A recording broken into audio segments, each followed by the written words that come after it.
200 से ज्यादा मैं सीटों पे चुनाव लड़ रहा हूं। हम जल्द ही कुछ जो हमारे कैंडिडेट फाइनल हुए हैं, आचार संहिता का मैं वेट कर रहा हूं। लगने के तुरंत बाद मैं उस लिस्ट को भी आप लोगों के सामने रखूंगा। तो हो सकता है 2-3 दिन में आचार संहिता लग जाए, आपको हमसे बेहतर पता होगा। यूपी की 80 की 80 सीटों पे लड़ रहा हूँ। बिहार में कुछ सीटों पे लड़ रहा हूँ। नहीं, अभी फिर उसका मतलब नहीं होगा, क्योंकि फिर कैंडिडेट को फिर वो मैं लिस्ट दूंगा आपके पास उसकी जिस सीटों पे लड़ रहा हूँ। आप मायावती के कुछ राज फास्ट करने के लिए बोल रहे हैं, तो क्या जीतने के बाद ही फास्ट करेंगे या चुनाव लड़ने के बाद या पहले क्या? नहीं, पहले करूंगा। मैं सिर्फ आप लोगों का इंतजार कर रहा हूँ कि पता नहीं आपने इतने बार हमसे रूबरू हुए, एक बार भी मायावती का स्टेटमेंट आप नहीं लेके आ पा रहे हैं कि हम इतने इल्जाम लगा रहे हैं। कोर्ट में भी गए हैं, हमने उनके ऊपर आंदोलन भी किया, जंतर मंतर का भी घेराव किया उस दिन, लेकिन पता नहीं आपके पास मायावती से आप लोग डर रहे हैं, खुद का स्टेटमेंट नहीं लेके आ पा रहे हैं, या मायावती का जवाब आपको नहीं मिल रहा है। ये तो आपको बताना, मैं आपको भी कहूंगा, आप निष्पक्ष जवाब देने वाले लोग हैं देश के लिए। आप भी आपकी हम देश की, जब देश आजाद हुआ तो आपकी अहम भूमिका रही है। आप उनसे एक सवाल तो कर सकते हैं कि जो आरोप है आपके ऊपर वो गलत है कि सही। उनका कोई स्टेटमेंट भी नहीं है, हम ही करते जा रहे हैं, हम ही करते जा रहे हैं। ऐसा लग रहा है कि वो सच में वो गलत है जो छुपी हुई है। अगर सही है कि अगर उनके आदमी ने हमला नहीं किया तो सामने आए, जवाब दे। सर ऐसा तो नहीं हो सकता, ये भी सवाल बनता है कि आप जो है उनके नाम से फेमस होना चाहते हो? मैं उनका जहां 2000 वोट था वहां 25,000 वोट लिया हूं। भारतीय जनता पार्टी को एक विधानसभा से मानपुर में, जहां उनके जीतने की तो छोड़ दो, उनको उनकी जमानत जब्त होगी, वहां भी मैंने वहां पे 100 वोट से बीजेपी को हराया हूं अपने दम पे। मैं उनका क्या, वो मेरे नाम से आज मुझे महाराष्ट्र में मायावती के नाम से नहीं, अशोक सिंह बसपा के नाम से जाना जाता है। मैं उनका नाम क्या यूज करूंगा? जब मैं वहां का प्रभारी रहा तो लोग मुझे ही बसपा समझते थे, मुझे ही मायावती समझते थे। आप वहां की मीडिया से, पेपर कटिंग से देख लीजिए। मैं उनके नाम का यूज नहीं कर रहा हूं, वो मेरे नाम का यूज करें। महाराष्ट्र में और जौनपुर जिले में, हम उत्तर प्रदेश में है उनके वोट बैंक। अभी हम आए नहीं मैदान में, अभी तो नवंबर 2023 में हमारा रजिस्ट्रेशन मिला है। 2024 का जो चुनाव होगा उत्तर प्रदेश और महाराष्ट्र में पता चल जाएगा कि मैं आगे हूं, वो आगे हैं। उनके साथ जनता है कि मेरे साथ है, मैं कर दूंगा। आने तो दो, मैदान में तो हम भी आए हैं, पता चल जाएगा। सर, चुनाव चिन्ह आपके 2 हैं, इसमें कौन सा है? कुछ प्रदेश में मैंने आपको बताया, अभी कुछ प्रदेश में जैसे उत्तर प्रदेश, बिहार, गुजरात, मध्य प्रदेश, पश्चिम बंगाल, कुछ प्रदेश में हमारा गन्ना किसान है। और जैसे जहां बैठे हो आप, दिल्ली में हमारा बिजली का खंभा है। ये बिजली का खंभा महाराष्ट्र में है, हरियाणा में है, कर्नाटक में है, तेलंगाना में है, आंध्र प्रदेश में है, तो दिल्ली में है। तो कुछ जगह पे हमारा ये है, बिजली का खंभा है। और इस बार मैं 1% से ज्यादा किसी भी प्रदेश में वोट लूंगा तो हमारा गन्ना किसान फिक्स हो जाएगा। ये हम लेने जा रहे हैं। तो सर, एक चुनाव तो होना चाहिए ना आपका, तो 2-2 से फर्क नहीं पड़ता। कहीं मायावती की भी हाथी एक प्रदेश है, आपको नहीं पता है, वहां हाथी किसी और के पास है, हाथी चुनाव चिन्ह। मैं आपको बता दे रहा हूं जानकारी के लिए कि पूरे देश में एक ऐसा प्रदेश है, आप निकाल लीजिए आरटीआई डाल के, वहां पे हाथी का चुनाव चिन्ह बहुजन समाज पार्टी का नहीं है। तो जहां नहीं मिला नहीं मिला, जहां उनके वोट परसेंट नहीं है तो नहीं है। अशोक जी, पूरे देश के अंदर चुनाव लड़ रहे हैं, प्रत्याशी कहां से लाएंगे? अगर प्रत्याशी आ भी जाते हैं तो हर चीज के लिए आर्थिक फंड की आवश्यकता होती है, तो वो कहां से अर्जित करेंगे? हमारे कैंडिडेट 10,000, हमने कहा था पिछली बार भी, हमारे 10,000 कार्यकर्ता पदाधिकारी हैं जो हमारे कंधे से कंधे मिला के चल रहे हैं। हम लोगों के जैसा कांग्रेस से तोड़ के बीजेपी में, आप से तोड़ के बीजेपी में, बीजेपी से तोड़ के, ये काम हमारा नहीं है। हमारा कार्यकर्ता चुनाव चिन्ह लेके लड़ेगा, मैदान में आएगा और वो अपोजिशन की पार्टी को हराने का काम करेगा। हमारे पास कैंडिडेट की कमी नहीं है। रहा सवाल आर्थिक मदद की, हम 1-1 रुपए इकट्ठा करके, 20-20 रुपए मेंबरशिप का इकट्ठा करके पूरे देश में चुनाव लड़ने के लिए जा रहे हैं। हमें पैसे की जरूरत नहीं है, हमें वोट की जरूरत है। हम वोट हासिल करेंगे, हम पैसा कलेक्शन करने के लिए, लोगों जैसा बिजनेस करने के लिए। ऑलरेडी मेरा बिजनेस है और था। मैं बिजनेस करने के लिए पॉलिटिकल पार्टी का रजिस्ट्रेशन लोगों के जैसा नहीं किया हूं। मैं सरकार में आना चाहता हूं, सरकार बनाना चाहता हूं।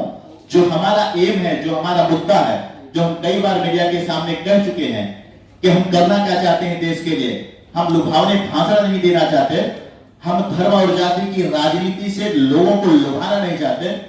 हम हैं हिंदुस्तानी हैं, जिस धर्म के हैं, हर धर्म के लोग हिंदुस्तान में हैं, इस भारत में हैं।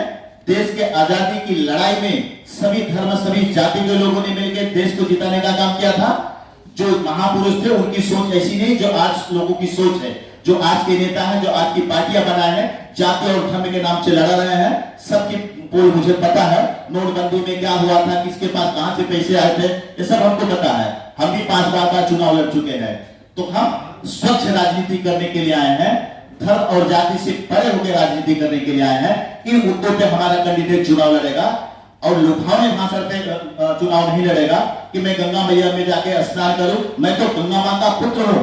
कोई मेरे पिताजी का आके आशीर्वाद ले और पैर पड़े तो बोले पिता तुम्हारे पिताजी नहीं है, हमारे पिताजी हैं, तो ये गलत बात है। कहीं से जाके हम तो गंगा मां के पुत्र हैं, हम तो वहीं के हैं, हम तो बनारस के हैं, वहीं पैदा हुए हैं, गंगा मां की गोद में पैदा हुए हैं। असली पुत्र हमें हैं। तो हम बताने के लिए आए हैं कि हम गंगा मां के पुत्र हैं। हम बनावटी करने के लिए नहीं जाते हैं कि कर्नाटक में चले जाए, गुजरात में चले जाए, कहीं और जाके बोले कि हम यहाँ के पुत्र हैं। हम हैं पुत्र वहां के। तो हम ये सब लुभावने भाषण, उत्तर प्रदेश की जनता थोड़ा सा है भावुक है, बातों पे आ जाते हैं। हम ये मॉडल बना के देंगे, वो मॉडल बना के देंगे। मॉडल बना के कोई देता नहीं है, मॉडल आदमी खुद बनना पड़ता है। देश की आजादी के लिए अपने खून पसीने को बहा के जिन महापुरुषों ने देश की जीत हासिल की है, अगर वो जो कुछ जिंदा है या उनके पुत्र प्रपुत्र जिंदा है, उनसे बात करिए कि किस तरह से देश को आजाद किया जाता है। भाषण देके देश को आजाद नहीं किया जाता।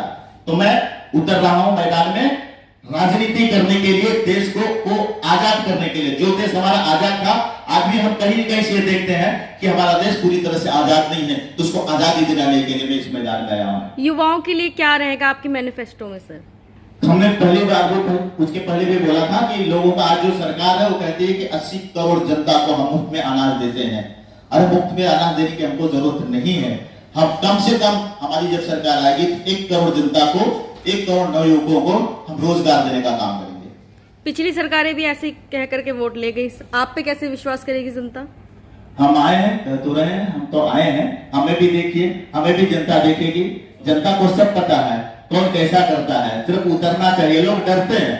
आज लोग जो पार्टी सत्ता में रहती है उससे डर के काम करते हैं। हमें डरने का, हम तो कभी भी नहीं डरेंगे, न डरे हैं न मैं डरूंगा। और मैं मैदान में आया हूं और मैं ताकत के साथ लड़ूंगा। ताकत के साथ ऐसा नहीं है कि मैं गोली बारूद चलाऊंगा। ताकत के साथ ऐसा है कि मैं जनता के सामने सबकी पोल, सब पार्टियों की पोल खोलने के लिए जा रहा हूं कि क्या क्या करते हैं जनता के साथ, कैसे लुभावने भाषण देकर सत्ता में आने का कोशिश करते हैं। और जब सत्ता में आते हैं, जो आपका सवाल है कि उस चीज को भूल जाते हैं, और हम क्यों नहीं भूलेंगे, ये हम उनके सामने रखेंगे। महिलाओं के लिए खास रहेगा सर? सम्मान पहले भी था, अभी भी है, सब सम्मान करते हैं और हम सम्मान तो सर्वोपरि है महिला हमारे लिए। तो हम महिलाओं का सम्मान, जब हमारी सत्ता आएगी तो महिलाओं के लिए जो वरीयता है वो उससे भी ज्यादा वरीयता उनको मिलेगी। जो बाकी प्रदेशों में, बाकी जिलों में जो गुंडागर्दी होती है महिलाओं के साथ, हम रोकेंगे, सरकार रोकी है। अगर आप राजा हो तो आप ऐसे नहीं कर सकते कि जब हम दोबारा राजा बनेंगे तो करेंगे। राजा हो तो बताओ। जो राजा नहीं, अगर वो कहता है कि मैं राजा बनूंगा तो फिर मैं इसकी रक्षा करूंगा, लेकिन जब आप राजा हो तो आप कौन सा कमिटमेंट कर रहे हो? सुरक्षा क्यों नहीं हो रही है? लोगों की सुरक्षा के मर्डर कैसे हो रहे हैं, इतने बलात्कार कैसे होते हैं पूरे देश में? कहीं न कहीं कुछ न कुछ होता रहता है। गुंडागर्दी कैसे होती है? कोई जेल में मारा जा रहा है तो कोई कहीं और मारा जा रहा है। हमको सब समझता है। तो ये मैं आपको के साथ कहना चाहता हूं, आपके सामने रखना चाहता हूं कि हमें खुल के आना पड़ेगा। हमें झूठ क्या है, सच क्या है, उस सामने आना पड़ेगा। और इसका माध्यम सबसे ज्यादा मीडिया कर्मी होते हैं। मीडिया अगर चाहे तो सच्चाई सामने ला सकते हैं, न चाहे तो बस बंद कर दें उस चीज को। आप कहां से कितनी सीट पर लड़ रहे हैं सर? दिल्ली से 7 की 7 सीटों पे लड़े। सर आप कहां से लड़ेंगे? अभी न पूछिए तो अच्छा रहेगा, क्योंकि राष्ट्रीय प्रेसिडेंट हूं तो समय आने पे पता चल जाएगा। मैं तो पूरे देश से, मैं तो यही कहूंगा, मैं पूरे देश से लड़ रहा हूं। मेरे पूरे देश में कैंडिडेट खड़ा कर रहा हूं। प्रधानमंत्री मोदी ने भी अपनी डिक्लेयर कर दी है सीट, तो आप तो कर ही सकते हैं। मैं अशोक सिंह हूं, मैं मोदी जी नहीं हूं। मैं कहा आपको इसके पहले कि मैं सूट बूट लगा के गंगा जल का अपने ऊपर छिड़क के ये नहीं बताऊंगा कि मैं मां का पुत्र हूं, मैं हूं तो हूं। सर आपके पार्टी के एजेंडे में एक हिंदू राष्ट्र बनाने का मुद्दा भी है, उसका जी, बिल्कुल। क्या रोड मैप है उसका? अभी हमने पिछली बार भी कहा कि जैसे भारतीय जनता पार्टी का सह लेके वीरेंद्र शास्त्री कहते रहते हैं मैं हिंदू राष्ट्र बनाऊंगा, मैं हिंदू राष्ट्र बनाऊंगा। ठीक है, बीजेपी को सपोर्ट करो, अंदर से बोलते हैं बीजेपी को सपोर्ट करो, ना पार्लियामेंट के मेंबर हैं, ना भारतीय जनता पार्टी में खुल के आते हैं, उनकी एक टीम बन के रह जाते हैं, और ना उनकी किसी पॉलिटिकल पार्टी का रजिस्ट्रेशन है। तो मैंने रजिस्ट्रेशन कराया है समाज विकास क्रांति पार्टी के नाम से, पूरे देश में लड़ने का परमिशन लिया है, चुनाव चिन्ह का परमिशन लिया है, सारी फॉर्मेलिटी निर्वाचन आयोग की तरफ से मेरी कंप्लीट है। मैं हिंदू राष्ट्र बनाने का काम करूंगा, लेकिन हिंदू राष्ट्र बनाने का मकसद मेरा ये नहीं है कि यहाँ पे माइनॉरिटी नहीं रहेगी, यहाँ पे सिख नहीं रहेगा, यहाँ पे ईसाई नहीं रहेगा, सबके सहमति से सब हमारे साथ रहेंगे, सब हमारे कंधे से कंधा मिला के हिंदू राष्ट्र की घोषणा करेंगे जब हमारी सरकार सत्ता में आएगी, जब समाज विकास क्रांति पार्टी सत्ता में आएगी। 543 में कितनी सीट लाने की उम्मीद है? मैं इतना कह सकता हूं, न एनडीए की सरकार बनने दूंगा, न इंडिया गठबंधन की सरकार बनने दूंगा, मजबूर कर दूंगा समाज विकास क्रांति की सत्ता के बगैर किसी की सत्ता सरकार में नहीं आएगी, हमारे बगैर किसी की सरकार नहीं बनाने दूंगा। बीपी सिंह का जमाना याद करो, एक सांसद या दो सांसद उनके प्रधानमंत्री बने थे, तो मैं मेरे जो सांसद आएंगे बिना उनके सरकार बनने नहीं दूंगा, और मैं कौन सी कुर्सी पे बैठूंगा मैं आपको आपके सामने बता रहा हूं ना, मैं भाषण में नहीं कहूंगा, वो वक्त बताएगा। सर आप किंग मेकर हो जाएंगे तो? क्या कहना है आपका? किंग मेकर हो जाएंगे आप? King maker. जी बिल्कुल बिल्कुल किंग में बिल्कुल वही भूमिका निभाऊंगा, क्योंकि मैं ऐसे कैसे कहूं कि मैं 543 का 543 जीत लूंगा। अभी तो हमने कैंडिडेट का डिक्लेयर भी नहीं किया है, तो हम झूठे आश्वासन देना नहीं चाहते, लेकिन मैं आपको आश्वस्त करना चाहता हूं कि सरकार समाज विकास क्रांति पार्टी की बनेगी। लेकिन मोदी जी तो कह रहे हैं 400 पार जाएंगे, आप कैसे सपोर्ट करेंगे? मोदी जी की बात है भाई, मोदी जी कुछ भी बोलते हैं। मोदी जी बोलते थे कि हर इंसान के हर अकाउंट में 140 करोड़ जनता के हर अकाउंट में 14 लाख रुपए आ जाए। कहाँ है वैसे बताओ तो? 15 लाख 15 लाख 15 लाख जो भी है। सर बाद में उन्होंने कहते हैं कि जुमला का चुनाव खत्म था, इसलिए मैंने बैठक की बात की। अमित शाह ने कई बार कहा, वो तो जुमले थे, हम क्या कर सकते हैं, वो तो कुछ भी बोलते रहते हैं। आपका मुद्दा 5 मुद्दा बताइए क्या चुनाव में? अरे मैं तो रिपीट कर रहा हूँ, हिंदू राष्ट्र की बात कर रहा हूँ, महिलाओं के सम्मान की बात कर रहा हूँ, लोगों को रोजगार देने का काम करूंगा, भीख देने का काम नहीं करूंगा, मैं जुमले भाषण नहीं दूंगा, मैं तो कह रहा हूँ। सर वो तो गारंटी दे रहे हैं मोदी जी, भाषण मैं भी गारंटी दे रहा हूँ, मैं तो गारंटी दे रहा हूँ। वो क्या गारंटी देंगे? मैंने कहा ना, राजा जब कुर्सी पे बैठता है तो बोले कि जब मैं राजा बनूंगा तब आपके साथ न्याय करेगा। राजा हो, न्याय करो ना, न्याय करो, राजा हो तो। मैं कह सकता हूं मैं राजा बनूंगा तो न्याय करूंगा, मैं तो राजा नहीं हूं, मैं तो विधायक भी नहीं। अगर मैं विधायक होता, मैं बहुजन समाज पार्टी का भी चुनाव से जीत गया होता, तो मुझे इस्तीफा देना पड़ता, क्योंकि मैं उनके पद चिन्हों पे, उनके प्रोटोकॉल पे नहीं चलता था। अगर होता तो आप कहते कि आप विधायक तो थे, आप सांसद तो थे, आपने क्यों नहीं पार्लियामेंट में अपनी बात रखी? अब मैं इलीगल काम तो नहीं करूंगा कि पार्लियामेंट में जाके घुस के लोगों को चाकू मार के और पहुंच जाओ पार्लियामेंट में, बोलूं कि मेरा ये बात सुनो। मैं तो कर नहीं सकता। भारतीय संविधान की इज्जत करता हूं, जो हमारे देश का भारतीय संविधान है उसके लॉ के हिसाब से चल रहा हूं। पहले मैंने रजिस्ट्रेशन लिया है और फिर उसके बाद हमने चुनाव चिन्ह लिया है, और मैं अब कैंडिडेट करने के लिए जा रहा हूं, और सत्ता में आऊंगा तो बताऊंगा कि राजा कैसा होता है। मैं तो कह रहा हूं। कितनी महिलाओं को कैंडिडेट के रूप में खड़ा करेंगे आप? कहाँ? 30% हमारी महिला कैंडिडेट रहेंगी।